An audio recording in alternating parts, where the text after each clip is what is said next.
ကဲမြန်မာနိုင်ငံမှာလူပြရတာအရန်ကန်ကောင်းပါလေရှင်ကျမတို့တောင်ကြီးမှာတော့ဒီလိုမရှိဘူးရှင်ဒါကဘယ်မျိုးကဗီဒီယိုဖိုင်လဲမသိဘူးပေါ့နော်ဆိုင်ကယ်စီတန်းနေတဲ့အကိုအမဦးလေးအတော်မိဘပြည်သူတွေကိုတဲ့ဆိုင်ကယ် surprise jet ဆိုရင်ထင်းရဲတွေကပေါ့နော်အဲ့ဒါရေတန်းတယောက်တပူးမော်နေမှာဆိုလို့ဆိုပြီးလိုက်ပေးတာပေါ့နော်ကျမတော့အဲ့ဒီမျိုးမှာအရန်နေချင်သွားပြီအရန်ဖော်ရွေလို့လေနော်ကိုရီမျိုးဆိုရင်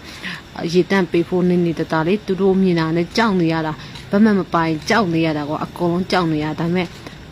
ဒီဗီဒီယိုဖိုင်ကဘေးဗီဒီယိုဖိုင်လည်းတော့မတည်ဘူးရှင်အရန်တဘောကြောက်လို့ပြန်လဲမျှဝေပေးလိုက်တာပါရှင်တကယ်လို့ဒီလိုဖော်ရွေပြီးအရန်ချစ်စရာကောင်းတဲ့surprise ချက်ရုံကဦးလေးတွေအမားတွေနဲ့ပေါ့နော်အတူတူနေရမယ်ဆိုရင်တကယ်ချင်းတော့အတူတူနေကြမလားရှင်ကျမတော့ license ရဆိုကျမနေရပါတယ်ရှင်ကျမတို့တောင်ပေါ်ဒေတာလိုင်စင်ကတိတ်မစီဘူး100 ရာခိုင်နှုန်းမှာ80 ရာခိုင်နှုန်းက W တွေများတယ်ရှင်။ဘာပဲဖြစ်ပါနိုင်ငံကြီးသားပြတာပါတယ်ရှင်။မယုံတူလာခရက်တီပေးပါတယ်ရှင်တကယ်လို့ဒါကပေမျိုးကဗီဒီယိုဖိုင်လည်းတော့မသိဘူးနော်။တည်တဲ့ဆရာသမားတွေတစ်ချက်တော့ပြောပြကြပါအောင်ရှင်။မယုံတူလာခရက်တီပေးပါတယ်ရှင်။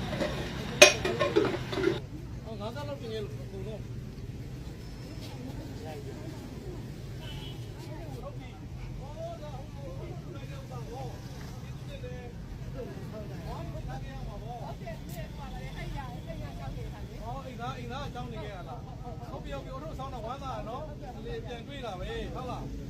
ခုလည်းကြီးတောင်းလိုက်ဒီစားဒီမှာသုံးလို့ပြန်တွေ့တဲ့စိတ်က